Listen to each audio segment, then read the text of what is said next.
Thanks for joining us on KARE 11 News Now. I'm Chris Harabsky. We're going to get right to your headlines. In St. Paul, it is Budget Forecast Day at the state capitol, where lawmakers are seeing the updated economic projections that will inform the budget process for the rest of the legislative session. The biggest number is a looming $6 billion deficit to the state's general fund over the next few years. State officials say that's being caused by more state spending through 2029 and inflation. State officials say the projected budget surplus for the next 2 years is around $456 million. That's about $160 million less than what was predicted in December. Breaking this afternoon, President Donald Trump hitting pause on some tariffs from two of our biggest trading partners for a month. The exemptions are for goods compliant with the U.S., Mexico, and Canada agreement reached during Trump's first term in office. That agreement allows tariff-free trade between Canada, the U.S., and Mexico, so long as the product is made or greatly transformed in North America. It comes just days after the president announced sweeping tariffs on imports from those countries, and those countries were set to respond with their own tariffs on U.S. goods. Well, there appears to be progress on avoiding a trade war. Our Canadian neighbors are not happy with any escalation. Minnesota officials continue their dialogue with lawmakers across the border, and the leader of Ontario is threatening economic pain on our state. Danny Spiewak takes a closer look.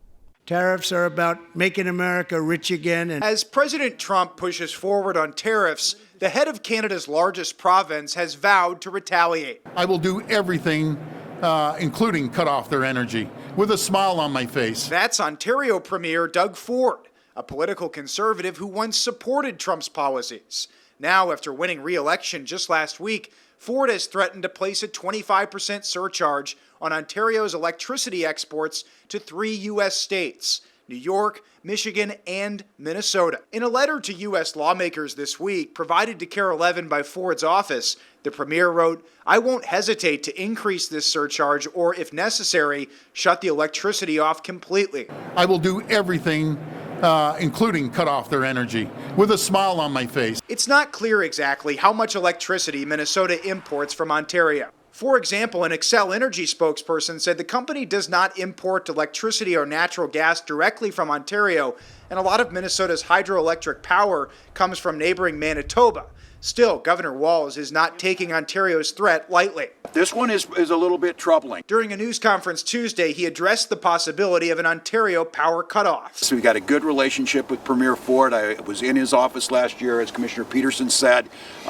They agree with us, but we're working that right as we speak to see what that impact will be. His Commerce Commissioner, Grace Arnold, is also assessing what a surcharge or electricity shutoff would mean. We're still working through that, trying to figure that out.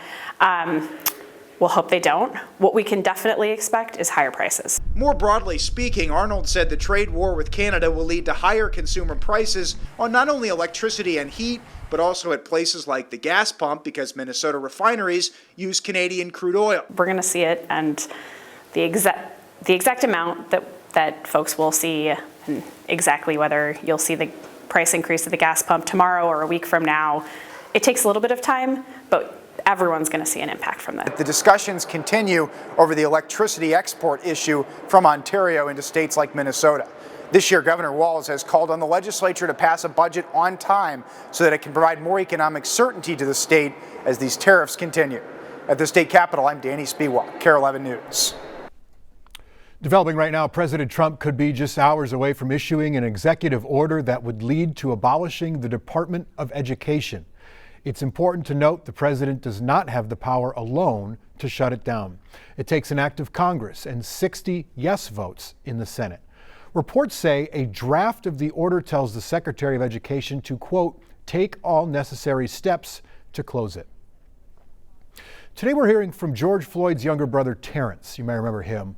As some call for former Minneapolis police officer Derek Chauvin, who was convicted of Floyd's murder, to be pardoned. Presidential advisor Elon Musk recently shared a video of conservative commentator Ben Shapiro calling for that pardon. That started discussions about the possibility of a pardon for Chauvin, something Floyd's younger brother says he expected.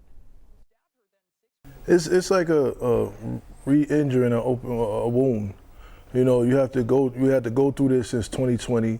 We had to go through the whole trial of seeing his actions over and over and over again, and people claiming that it was the drugs, it was this, it wasn't Chauvin's knee on his neck. You know, we had to go through all of that, all the lies, all the different disgusting stuff on social media, and now to relive it, for them to bring it back up. This is the 5th year. We were supposed to see progress. Important to note here, Chauvin is serving 2 sentences, 1 federal, 1 state, for kneeling on Floyd's back and neck for more than 9 minutes in 2020, which a jury concluded led to Floyd's death. President Trump can pardon the 20-year federal conviction, but pardoning or commuting the 22.5-year state sentence is out of the president's jurisdiction. Without a pardon, Chauvin is expected to be released from prison in 2038. Happening right now, U.S. negotiators holding unprecedented talks with the Hamas militant group, a group categorized by the West as terrorists. Negotiators trying to work out a deal to free the remaining Israeli hostages. Hamas says that will not happen unless there's a lasting ceasefire in the Gaza Strip. Matt Bradley is in Tel Aviv. It's a diplomatic bombshell landing on the Middle East. Just yesterday, we heard the United States is actually speaking directly to Hamas, which is a designated terrorist group, not just by Israel, but by the United States and many European countries. They're the authors of those October 7th attacks that started the latest round of conflict in the Gaza Strip and here in Israel. And Caroline Leavitt, the spokeswoman for the White House, said that this was being done because the Trump envoy for hostage negotiations is allowed to speak to these terrorist organizations. Now, whether or not this actually gets anywhere, that's an entirely different question. It was accompanied by a threat that President Trump posted on his Truth social media company saying that Hamas should leave now while they have the chance, that he was giving Israel everything they could to destroy Hamas, and that Hamas needs to hand over all of the remaining hostages, of which there are nearly 60, 5 of whom are Americans, one of whom, of those Americans, Aiden Alexander, is thought to still be alive. Now, all of this comes at a critical moment in that treaty between Hamas and Israel. It looks as though while the Israelis want to try to extend the first phase of that treaty, which has seen swaps of hostages for Palestinian prisoners, Hamas has insisted that they move on to a more permanent truce and the eventual withdrawal of Israeli soldiers from the Gaza Strip. It looks as though if there is no agreement, we could see a renewed war in Gaza. Matt Bradley, NBC News, Tel Aviv. Back in Minneapolis now, snow emergency day 2 parking rules are in effect. Let's review. Make sure you move your car off the even sides of the streets that are now snow emergency routes. Also, you're asked to make sure you're not parked on parkways, otherwise you could be ticketed or towed. Tomorrow, on the final day of the snow emergency, avoid the odd side of the street. In St. Paul, crews are plowing the day routes right now, so make sure that your car isn't parked where it shouldn't be. But in the Payne Phelan and Highland Park neighborhoods, there are new rules there to talk about. Right now, the city is testing a weekly one-sided parking cycle. For those areas, it's an even-odd parking schedule every week instead of a daily swap. This week, it is an even week, which means through Sunday, there is no parking on the side of the street with odd numbered addresses. Confused? Me too.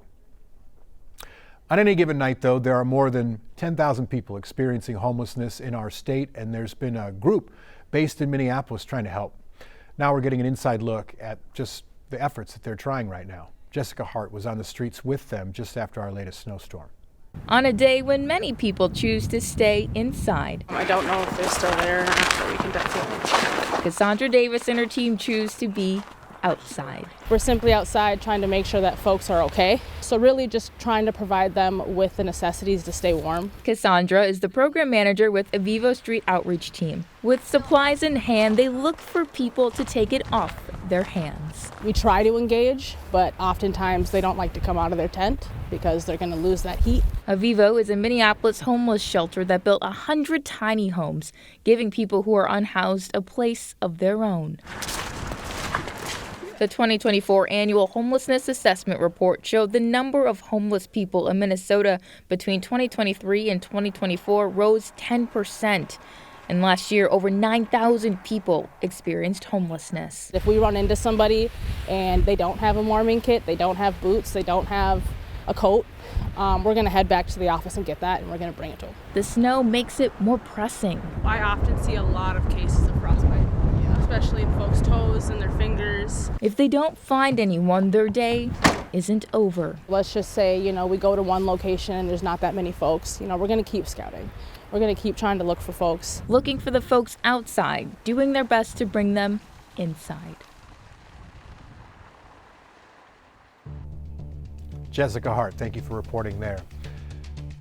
Stick with us. More news and weather coming up after the break.